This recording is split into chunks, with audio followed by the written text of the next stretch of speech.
बेचने वाली बिल्ली।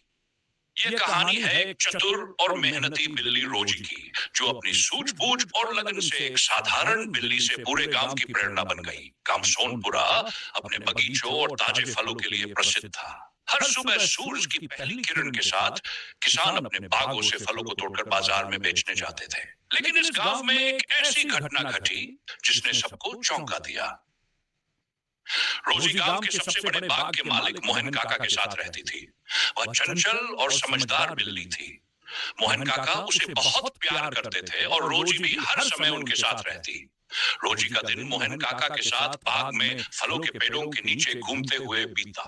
वह देखती थी कि कैसे मोहन काका फलों को तोड़ते, उन्हें टोकरी में रखते और बाजार में बेचने ले जाते।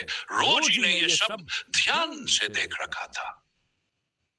मोहन काका की समस्या। एक दिन मोहन काका बीमार पड़ गए।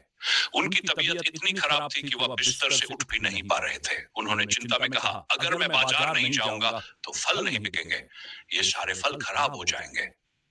रोजी ने यह सुना और सोचा, अगर काका बाजार नहीं जा सकते तो क्या मैं उनकी मदद कर सकती हूँ। रोजी की योजना। रोजी ने ठान लिया वह मोहन काका के फलों को बाजार तक ले जाएगी और उन्हें बेचेगी। लेकिन यह काम आसान नहीं था। वह सोचने लगी, एक बिल्ली होकर मैं ये कैसे करूंगी, लेकिन कोशिश तो करनी ही होगी। अगले दिन सुबह जब सूरज उगा, रोजी ने बगीचे में जाकर सबसे पहले पके हुए फलों को टोकरी में रखा। उसने अपने पंजों और दांतों की मदद से टोकरी को खींचते हुए घर के बाहर लाया। गांव वालों की हैरानी। गांव के लोग हैरान रह गए जब उन्होंने देखा कि रोजी एक टोकरी खींचकर बाजार की तरफ जा रही है। कुछ लोग हंसे तो कुछ उत्सुक हो गए। अरे ये बिल्ली क्या कर रही है, किसी ने पूछा। शायद ये मोहन काका के फलों को बेचने जा रही है, किसी और ने कहा। रोजी ने अपनी टोकरी को एक खाली जगह पर रखा। उसने अपने पंजों से इशारा किया, मानो कह रही हो, आओ ताजे फल खरीदो। बाजार में हलचल।